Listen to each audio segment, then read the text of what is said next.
ओम शांति। अव्यक्तवाणी 9 जून 1969। सुस्ती का मीठा रूप आलस्य। 26वां पॉइंट है, जितना जितना आगे बढ़ेंगे तो न चाहते हुए भी सतयुगी नजारे स्वयं ही सामने आएंगे। बाबा कहते हैं, जितना जितना आगे बढ़ेंगे तो न चाहते हुए भी सतयुगी नजारे स्वयं ही सामने आएंगे। बच्चों के लिए यह समझ की बात है कि बच्चे जितना आगे बढ़ेंगे, आगे बढ़ना माना स्थिति के रूप में आगे बढ़ना। बच्चों की स्थिति अवस्था जितनी ऊंची होती जाएगी उतना बाबा कहते हैं सतयुग सामने आएगा, उसे स्पष्ट रूप से देख पाएंगे। किसी भी इंसान को अपनी डेस्टिनी कब क्लियर होती है? जब उसकी अवस्था उस डेस्टिनी की ओर बढ़ती है। वो जो पाना चाहता है वो कब स्पष्ट होता है? जब पाने के लिए पात्र बन जाता है। जब आपकी पात्रता आ जाएगी, आप पात्र बन जाएंगे, हो जाएंगे, तो अपने आप उस बात को समझ पाएंगे, देख पाएंगे, अनुभव कर पाएंगे जैसे आप पाना चाहते हो। समझ है बच्चों के लिए, इसलिए पहले पात्रता बढ़ाओ। इस दुनिया में राजा हर किसी को बनना है, पर राजा के गुण किसी को नहीं चाहिए। उन गुणों के लिए मेहनत कोई नहीं करना चाहता। बस राज्य पद हर किसी को चाहिए कि मुझे राजा बनाओ। अभी इसमें क्या कहें? जो कहा जाता है लक्ष्मी को वरने के लिए आए तब की बात। अगर बंदर जैसी शक्ल हो और गुण हो तो राजा कहां से बनाएंगे? पहले गुण देखो, अपनी शक्ल देखो। शक्ल माना बाहरी शक्ल नहीं है, गुणों की शक्ल देखो। इस दुनिया में इंसान इस प्रकार से है तो कुछ नहीं उसके पास, लेकिन अहंकार बड़ा है। किस बात का है ये भी उसे पता नहीं है। उसे लगता है मैं कोई हूं, मैं कुछ हूं, मुझे सम्मान दे लोग, मुझसे सम्मानजनक बातें करें, व्यवहार करें। पहले चेक करो आप सम्मान देने लायक हो क्या? आपसे सम्मानजनक बातें करे ऐसे आप हो क्या? बस चाहिए सम्मान सभी को। समझ है बच्चों के लिए। बच्चे समझते नहीं है ना। समझ कर चलेंगे तो बहुत अच्छा होगा। समझ कर चलेंगे तो बहुत अच्छा होगा। बाबा कहते हैं समझ के चलना है। आप पहले पात्र बनो। जैसे आपकी पात्रता होगी उस प्रकार से उसमें दान अपने आप मिलेगा, अपने आप मिलेगा। कोई साधु, अगर कोई भी व्यक्ति सोने का पात्र लेकर भिक्षा के लिए जाए तो लोग अवश्य भिक्षा देंगे, क्योंकि पात्र सोने का है। अगर लोगों को पता है उनके हाथ में जो पात्र है इतना बड़ा, आधा 1 किलो का, वो सोने का है, तो उस सोने के पात्र में लोग कुछ भी नहीं डालेंगे। सोना पूजनीय है ना, उस धातु को बड़ा माना जाता है, पूजनीय माना जाता है, तो उससे कुछ भी नहीं बनाते, उसके साथ कैसे भी व्यवहार नहीं करते। तो पता है सभी को कि सोने का पात्र है तो उसमें क्या डालना है। उसी प्रकार बाबा कहते हैं अपनी पात्रता बढ़ाओ, तुम चाहना मत रखो। जिस घड़ी जिस समय तुम्हें जो मिल रहा है तुम उसी के लिए पात्र हो, इसलिए तुम्हें मिल रहा है। कोई अगर तुम्हें गाली दे रहा है तो जरूर तुम गाली के लिए उस क्षण में पात्र होंगे। बल पिछले क्षण में तुम ब्रह्मा बाप समान थे, अगले क्षण में भी तुम ब्रह्मा बाप समान होंगे, पर उस समय में तुम जो थे उसी अनुसार तुम्हें मिल रहा है। गाली के लिए पात्र थे इसलिए गाली मिली, तो उसमें नाराजगी की बात क्या है। इंसान को हमेशा पात्रता के अनुसार ही मिलता है।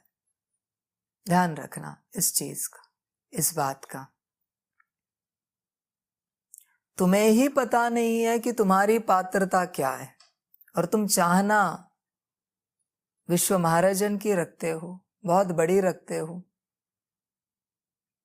तुम्हें खुद को पता नहीं है तुम कहां पर हो, और जो तुम्हें पता है वो झूठ है। जो तुम्हें लगता है कि मेरी स्टेटस बड़ी है, मेरा नाम बड़ा है, मुझे कुछ आता है, मुझे कुछ ज्ञान है, समझ है बच्चों के लिए। बच्चे समझते नहीं। इस राह पर अगर अंदर अहंकार है तो चकनाचूर होने में टाइम नहीं लगेगा। बाबा कहते हैं अहंकार इंसान को बुरी तरह गिरा देता है, बहुत बुरी तरह। अहंकार को छोटा बड़ा कभी समझ में नहीं आता, ज्ञानी अज्ञानी कभी समझ में नहीं आता, क्योंकि वो अहंकार है। समझ है बच्चों के लिए। अपनी अवस्था को चेक करो। बाबा हमेशा कहते हैं मेरे पास आओगे मैं ठोक ठोक के चेक करूंगा, रेडी हो तो आना। मेरा तरीका ही यही है। भले मैं सोनार हूं, सोने की मूर्तियां बनाता हूं, लेकिन सोने की मूर्ति बनाने के लिए मैं स्लेज हैमर इस्तेमाल करता हूं, सबसे बड़ा हथौड़ा, जिससे मैं सोने को ठोक कर देखता हूं कहीं 2500 साल में सोना टूट न जाए। इतना मैं मजबूत बना रहा हूं उस सोने को, वरना मूर्ति कहीं टूट न जाए किसी वातावरण के कारण, एनर्जी के, क्लाइमेट के कारण मूर्ति ना टूटे। सोनार रबर का या लकड़ी का हथौड़ा, अलग प्रकार की लकड़ी वो इस्तेमाल करते हैं, या रबर का होता है मोस्टली। बाबा कहते हैं मैं रबर नहीं लेता, मैं स्लेज हैमर, बड़ा हथौड़ा लेता हूं। रेडी हो तो आना।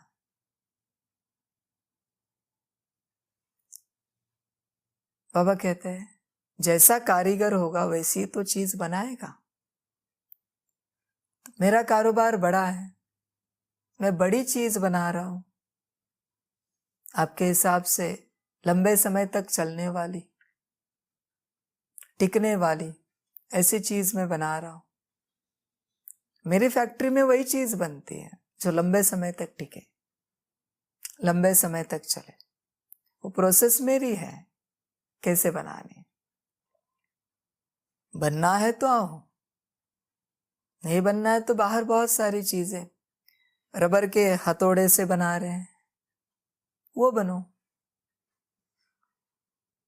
जो तुम्हें ठीक लगे।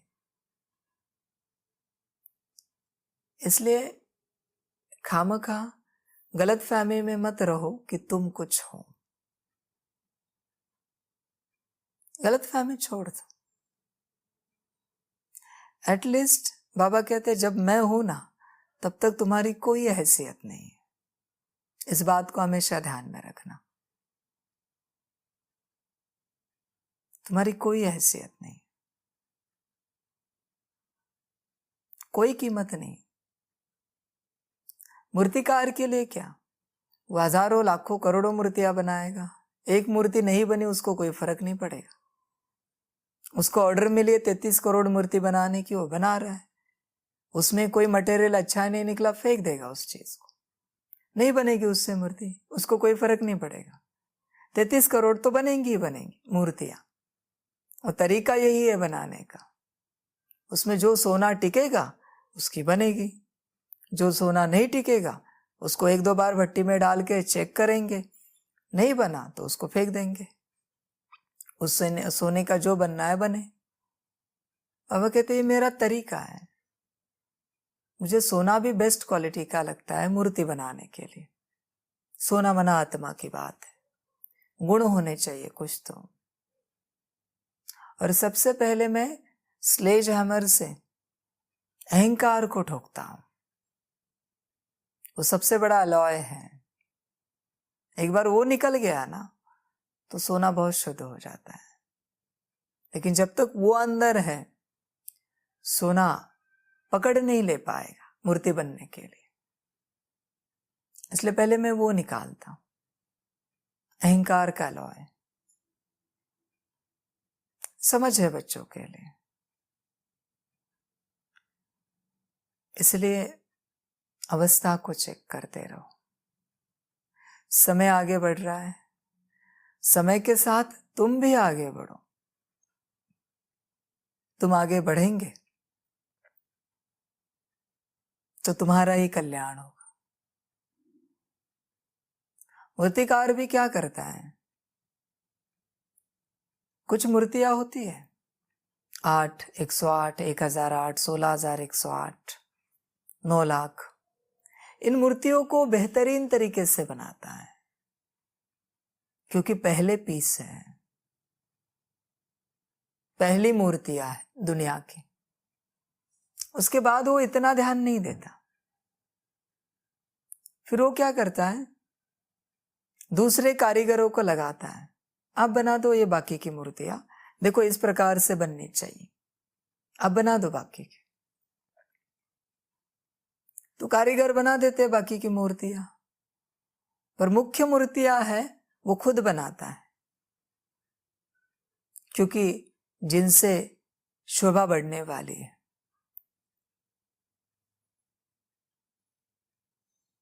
जैसे शिवलिंग को परफेक्ट बनाया जाता है, उसमें कोई डिफेक्ट नहीं रखते कभी भी, लेकिन सालिग्राम कैसे भी चल जाता है। पत्थर रखा, कोई गोल पत्थर है, कोई टेढ़ा पत्थर है, चल जाता है सब, शिवलिंग में नहीं चलता। उसी प्रकार पहली मूर्तियां खुद सोनार बना रहा है, बाकी की मूर्तियां बन जाएगी। फिर वो फैक्ट्री लगेगी, मोल्ड लाएंगे, उस मोल्ड में बना देंगे। क्या किया, सोना पिघलाया, मोल्ड में डाल दिया, मोल्ड में मूर्ति तैयार हो गई। लेकिन पहली मूर्ति सोनार ने खुद काम किया। उसकी आंखें कैसी होनी चाहिए, नाक कैसे चाहिए, मुख कैसे चाहिए, शरीर कैसे होना चाहिए, क्या अलंकार होने चाहिए, ये खुद काम करता है। इसलिए बाबा कहते हैं 33 करोड़ तो है, लेकिन पहले 9 लाख मेरी कारीगरी है, बाकी ड्रामा। अभी 9 लाख में जिनको आना है मर्जी उनकी, जिनसे दुनिया की शुरुआत होती है वो 9 लाख मेरी कारीगरी। समझ है बच्चों के लिए, बच्चे समझते जाएं। जब तक रिजल्ट नहीं लगता, लास्ट रिजल्ट से पहले वाले 1 सेकेंड में भी तुम कहां से कहां गिर सकते हो, इसकी कोई गारंटी नहीं, ध्यान रखना। इसलिए गलतफहमी में मत रहना कि तुम कोई हो, तुम कुछ हो, तुम्हारा कोई सम्मान है। रिजल्ट से पहले वाले अभी बाबा मेरिट लिस्ट डिक्लेयर करने वाला है, उससे 1 सेकंड पहले भी गिरेंगे, बाबा के वचन है। देखना बस, तब तक शांत रहना। थोड़ी भी हलचल की, गए, गिरे तो चकनाचूर। एक बार चकनाचूर हो गए, कुछ कर नहीं सकते। क्या करेंगे इलाज? इसलिए गिरने नहीं देना।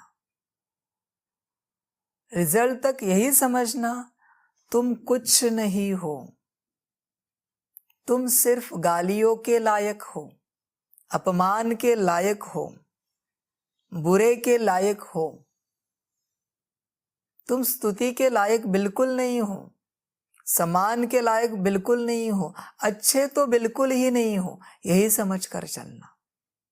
अगर तुमने अच्छा समझा, सम्मानजनक समझा कि तुम गए, क्या है तुम्हारे अंदर ऐसा जिसके कारण हम तुम्हें सम्मान दें या कोई तुम्हें सम्मान दे? बताओ क्या है? समझ है बाबा कहते हैं। इसलिए अहंकार को निकालो। अपमान की फीलिंग जिन्हें आती है वो बाप के साथ नहीं टिक सकते,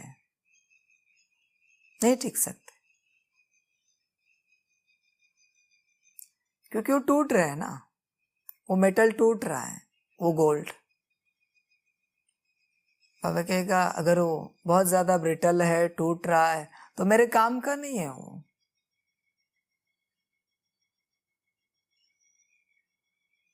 उसका मैं क्या करूं? समझ है बच्चों के लिए। इसलिए अहंकार को निकालो। अपनी अवस्था को सदा चेक करते रहना। तुम कल कहाँ थे स्थिति में और आज कहाँ हो? बच्चे सालों साल चल रहे हैं, पर अवस्था को चेक करने का कुछ भी पता नहीं है। कभी करते भी नहीं है, बस चलते रहते हैं। अवस्था कौन चेक करेगा? कल मेरी अवस्था क्या थी, मेरी स्थिति क्या थी, आज मेरी स्थिति क्या है, मेरी अवस्था क्या है, कौन चेक करेगा? आप करते नहीं। ना करने के कारण आपको पता ही नहीं है कि आप कहाँ पहुंचे हो। उसके कारण उन्नति नहीं हो रही है। किसी बच्चे को अगर स्कूल में पढ़ रहा है और उसे पता ही नहीं कि मेरी क्या उन्नति हो रही, कभी एक कक्षा भी पार नहीं कर पाएगा पूरे जीवन में, क्योंकि कभी उससे किसी ने बताया भी नहीं और उसने किसी को पूछा नहीं कि मैं कौन सी कक्षा में हूं, और उसके बाद अगली कक्षा कौन सी है, कभी पूछा ही नहीं, न किसी ने उसे बताया। उसे लगता है मैं जिस कक्षा में हूं 10 साल हो गए, यही स्कूल है, यही पढ़ाई है, और वही पढ़ाई वो उसी एक कक्षा में पढ़ता रह रहा है। बस वही बैठा है, रोज स्कूल जा रहा है और वही पढ़ाई पढ़ रहा है। समझ है? कभी कोई विकास नहीं हो पाएगा। तुम पूछो दूसरी कक्षा कौन सी है? बहुत लंबा समय हो गया हम इसी कक्षा में पढ़ रहे हैं, टीचर ये ABCD ही पढ़ा रहे हैं हमें, इतना लंबा समय हुआ। ABCD के बाद कुछ और है कि नहीं? पूछो तो सही। लेकिन पूछने के लिए पहले ABCD पूरी पढ़नी चाहिए, तब तुम अगली कक्षा की बात पूछ सकते हो, वरना जीवन भर वहां ही रहेंगे। बहुत बच्चे हैं उसी कक्षा में बैठे, जीवन पूरी होने आई, वही कक्षा है। कितने साल हो गए ज्ञान में, कक्षा बदल ही नहीं रही है। इसलिए बाबा कहते हैं बच्चे अभी तक इतने तक पास नहीं हुए, उतने तक पास नहीं हुए, बाबा कहता रहता है। और बच्चों को पानी है डिग्री, मास्टर की, PhD की डिग्री पानी है। पूछे तो सही कहां पर है? सदा विकास की ओर बढ़ते रहो। नीचे मत आना। पुराने सवालों में तुम वापस नहीं जाना, वरना तुम वापस वहां ही जाओ। आज इतने वर्ष होने के बाद भी बहुत से बच्चे पूछते, बाबा आत्मिक स्थिति कैसे करें? आप अपने आप को वापस उस कक्षा में लेके जा रहे हैं, ये सवाल पूछकर। सवाल पूछना भी सही नहीं। अगर आपके सामने कोई पढ़ा लिखा आईएएस ऑफिसर पूछता रहे, या बड़ा कोई ऑफिसर पूछता रहे या फिर बोलता रहे अपने में ही अकेले, A for apple, B for something, C for something, ये बोलता रहे, आप क्या कहेंगे? अरे इतने पढ़े लिखे हैं फिर भी यह एबीसीडी लर्न कर रहे हैं। आप क्या देखेंगे? इतना पढ़कर भी शायद ये पहली कक्षा अभी तक पार नहीं हुए। इतनी बड़ी पढ़ाई की इन्होंने, बड़ी डिग्री पाई, सर्टिफिकेट पाया, लेकिन हमें लगता है अभी तक ये एबीसीडी में ही है। आप सोचोगे ना, वही बात है। अगर आप आत्मा को लेकर कोई सवाल पूछ रहे हो कि बाबा आत्मा कहाँ है, कैसी है, स्थिति में कैसे आए, आप वापस उस कक्षा में जा रहे हो, अपने आप को लेके जा रहे हो। इसलिए जिस कक्षा के सवाल जवाब पूरे हो चुके हैं उसे नहीं पूछना चाहिए। उसे पूछना मना अपने आप को नीचे लाना है। अगली बात पूछो। कभी चर्चा ही नहीं करनी चाहिए किसी से उस बात की जिस बात में आप एक्सपर्ट हो। हाँ, जवाब दे सकते हो किसी को, तुम किसी से जवाब नहीं ले सकते आत्मिक स्थिति का। जब भी आप किसी को कहते हैं मेरी आत्मिक स्थिति थोड़ी अच्छी बन नहीं पा रही, वापस गए पहली कक्षा में, गए आप पहली कक्षा में। समझ है बच्चों के लिए, बच्चे समझते नहीं। तो आप अपने को चेक कीजिए, आप विकास की ओर बढ़ रहे हैं या नीचे गिर रहे हैं। तो बाबा कहते जितना जितना आगे बढ़ेंगे तो न चाहते हुए भी सतयुगी नजारे स्वयं ही सामने आएंगे। आप चेक करो, आप आगे बढ़ रहे हो या पीछे आ रहे हो या जहां हो वहीं पर हो। ध्यान रखना, जस्ट आप डेस्टिनी पर पहुंच ही रहे होंगे, जस्ट एक सेकेंड की दूरी होगी और माया वापस वहां से आपको पूरा पीछे खींच सकती है। ये ड्रामा ऐसे बना हुआ है, ध्यान रखना। तुम्हें लगता होगा कि तुम क्रॉस कर गए, गलत फहमी है। लास्ट एक सेकेंड बस तुम अभी टच करने ही वाले हो अंतिम लाइन को, और माया तुम्हें पीछे खींचेगी। वो कहाँ लाएगी? शून्य पर लाएगी वापस। उसका स्पीड कई गुना ज्यादा है। हाई स्पीड से चलती हो, तुम कल्पना भी नहीं कर सकते। मन से भी कई गुना ज्यादा स्पीड है उसका, मन से भी, कल्पना से बाहर है। दुनिया में जितने लोग हैं उन सब के मन को वो एट ए टाइम कंट्रोल कर सकती है, इतनी पावरफुल है। एक समय पर बैठकर इतने सारे मनों को, तो तुम्हें मन से पीछे खींचने में टाइम नहीं लगेगा, इसलिए तुम चलते रहो। कहां पहुंचे? तुम तुम्हारी चेकिंग करते रहो, किसी को बताओ नहीं।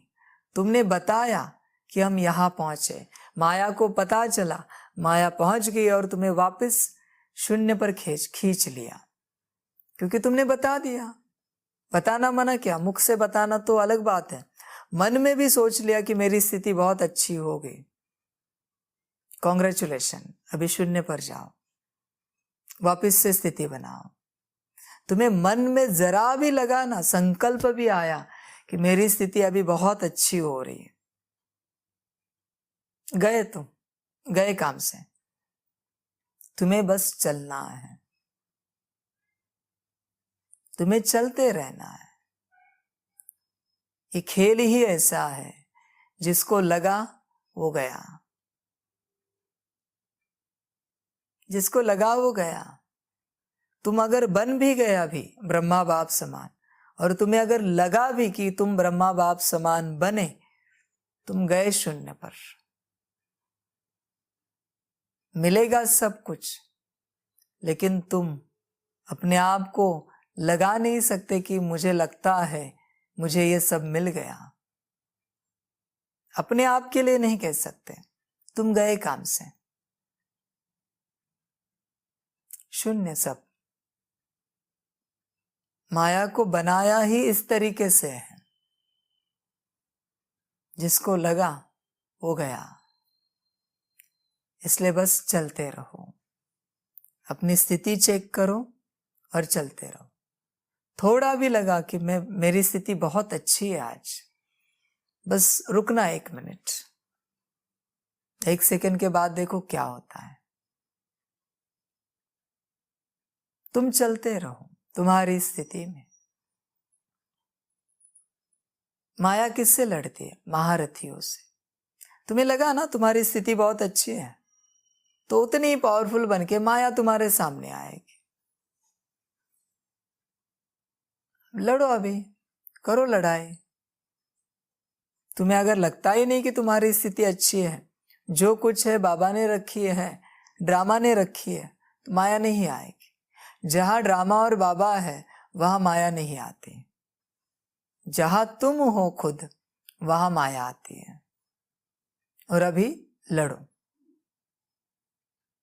और माया से कभी कोई जीत नहीं सकता। बॉडी कॉन्शियसनेस वाला कभी नहीं जीत सकता, कितना भी प्रयास करे। 1 सेकेंड में वो तुम्हारा 100 साल का योग बल खा जाएगी। 100 साल का योग बल 1 सेकेंड में खा जाएगी, इतनी ताकत है उसके अंदर। तुम्हें भी गायब कर देगी पूरा निगल कर। इसलिए बाबा कहते हैं चलते रहो, चेकिंग करते रहो और चलते रहो। तुम चलते रहोगे तो तुम जहां चल रहे हो वो अपने आप तुम्हारे सामने आएगा। तुम भूल जाते हो तुम कहाँ चल रहे हो। तुम चल तो रहे हो, पर कहाँ चल रहे हो यही तुम्हें पता नहीं है। इसके कारण तुम दुखी हो जाते हो। तुम्हें स्पष्ट होना चाहिए, पता होना चाहिए तुम कहाँ चल रहे हो, क्यों चल रहे हो ये भी पता होना चाहिए। बस भीड़ में मत चलो, सब लोग चल रहे हैं इसलिए हम भी चल रहे हैं। ये कोई ज्ञान नहीं होता, ये अज्ञान होता है पूरा पूरा। तुम स्वतंत्र हो अपना निर्णय लेने के लिए। हर आत्मा को बाबा ने स्वतंत्र बनाया है। बाबा खुद भी कहता है मेरे भी बंधन में तुम मत चलो, तुम समझ कर चलो। मेरे भी बंधन में मत रहो। बंधन बंधन होता है, फिर वो ईश्वर का हो या मनुष्य का हो या प्रकृति का हो, जीवों का हो। बंधन इज बंधन।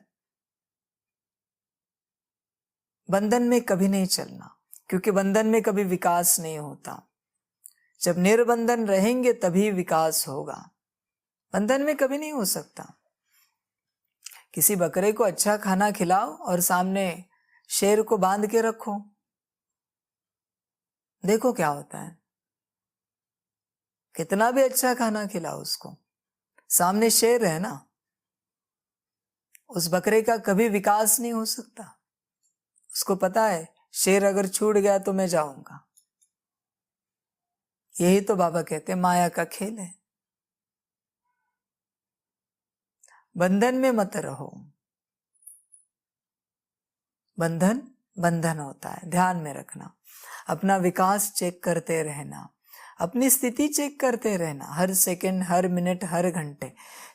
पिछले घंटे मेरी अवस्था क्या थी, अभी इस घंटे मेरी अवस्था क्या है, बढ़ी या घटी, चेक करना। कल मेरी अवस्था क्या थी, आज मेरी अवस्था, आज मेरी स्थिति क्या है, चेक करते रहना। तुम्हें बेहतर स्थिति की ओर बढ़ना है हमेशा। हर सेकंड तुम्हें बेहतर स्थिति बनानी है, हर सेकंड। उपाय तो सभी दिए बाबा ने। और जब तुम्हारी स्थिति बहुत ऊंची बन जाएगी, संगम के नज़ारे जब तुम्हारी आंखों के सामने आना शुरू हो जाएगा और उन नज़ारों में जब तुम खोए हुए रहेंगे तो सतयुग के नज़ारे अपने आप आएंगे, स्वयं ही सामने आएंगे। सतयुग अगली डेस्टिनी है, पहले संगम को जियो। सभी सतयुग के पीछे लगे हैं, उस गोल्डन एज के पीछे लगे हैं। क्या है? सोने के महल है, सब कुछ है वहां पर, सारी सुख सुविधा है। तुम उस सुख सुविधा के पीछे क्यों लगे हो? वो भी तो एक बॉडी कॉन्शियसनेस है जो तुम उसके पीछे लगे हो। महल माड़ी के पीछे, पुष्पक विमान गहनों के पीछे लगे हो, खान पान के पीछे लगे हो। तुम्हें यहां जो मिल रहा है बाप के संग संगम में, वो क्यों नहीं देखते? तुम सतयुग के पीछे क्यों लगे हो? समझ है बच्चों के लिए। सतयुग मेरे लिए बहुत छोटी सी बात है। मैं हर बच्चे के लिए एक सतयुग बना के दे सकता हूं, पर बच्चे समझते नहीं। बाबा कहते मुझे जानते नहीं, इसलिए समय और समझ छोड़कर वो नासमझी के पीछे पड़े हैं, भविष्य के पीछे पड़े। वो मिलेगा, वो कहाँ जाएगा? वो कहाँ जाएगा? वो तो मिल ही जाएगा एक दिन। पर तुम क्यों दौड़ रहे हो उसके पीछे? तुम्हें जो करना है वो तुम करो, जैसी पात्रता होगी वैसे तुम्हें मिल ही जाएगा। बाबा ने कहा है ना, थोड़ा भी ज्ञान लिया तो भी स्वर्ग में आ जाएंगे। अभी आ ही जाएंगे, तुम कहाँ जाएंगे? अभी थोड़े का जरा ज्यादा ज्ञान की कोशिश करो ताकि तुम्हें ऊंच पद मिले। अवस्था को देखो, इसलिए पहले संगम के नजारों को देखो। कितने बच्चे जो संगम के नजारों को याद करते हैं? बाप के साथ का मिलन, बाप के साथ का समय, बाप के साथ उठना बैठना, खान पान, तुम ही संग बैठो तुम ही संग खाओ। ये संगम के नजारे आप कितने देखते हो? बस एक बाबा मिलन मनाया, अपने कमरे में गए, सो गए। कभी याद किया उसे कि कैसे रहा हमारा बाबा मिलन? कैसे बाबा सामने बैठे थे, हम बाबा को देख रहे थे, बाबा ज्ञान दे रहे थे, दृष्टि दे रहे थे, टोली दे रहे थे। कभी इन नजारों को तुमने आंखों के सामने लाया है? नहीं। जरूरत क्या है? कैसे हम मधुबन में बैठे बाप के संग संग चल रहे हैं, खा रहे पी रहे उठ रहे बैठ रहे। कभी इन नजारों को तुमने सामने लाया है? नहीं। जो है उसे तुम देखते नहीं, और जो नहीं है उसे तुम देखने की कोशिश कर रहे हो। जरूर देखो जहां तुम जाने वाले हो, पर पहले ये तो देखो जो तुम्हारे पास है। इसलिए आगे बढ़ते रहो, संगम का आनंद लो। यह 5000 साल में एक ही बार आता है, यह बार बार नहीं आता। सब मिलेगा बच्चों को, बाबा कहते हैं सब मिलेगा, पर यह ज्ञान, यह संगम का समय, यह बाप का साथ, यह 5000 साल में एक बार मिलता है। समझ की बात है।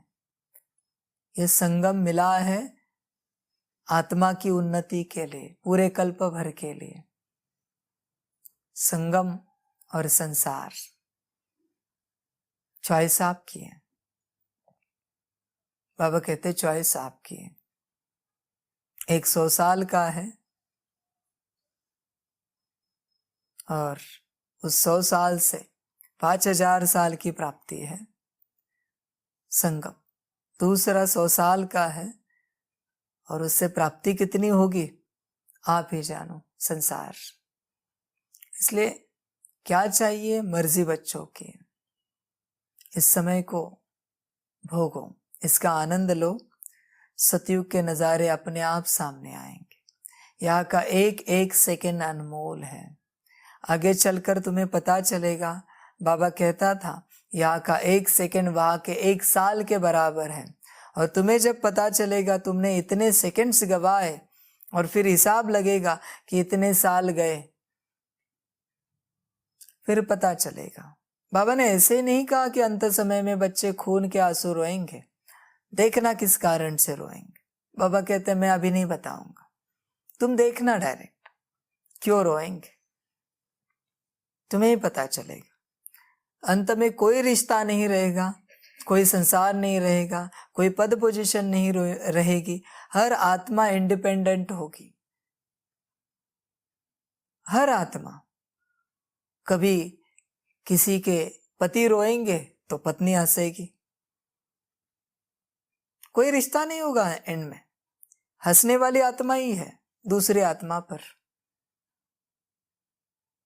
समझ है बाबा कहते, इसलिए अपनी जीवन बनाओ। यह समय बहुत अनमोल है, बहुत अनमोल है।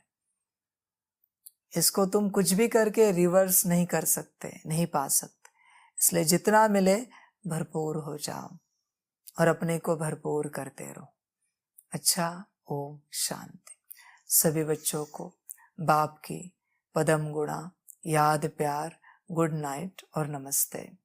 सदा खुश रहना, मौज में रहना, बाप की शिक्षाओं पर चलते रहना और बाप की याद में रहना।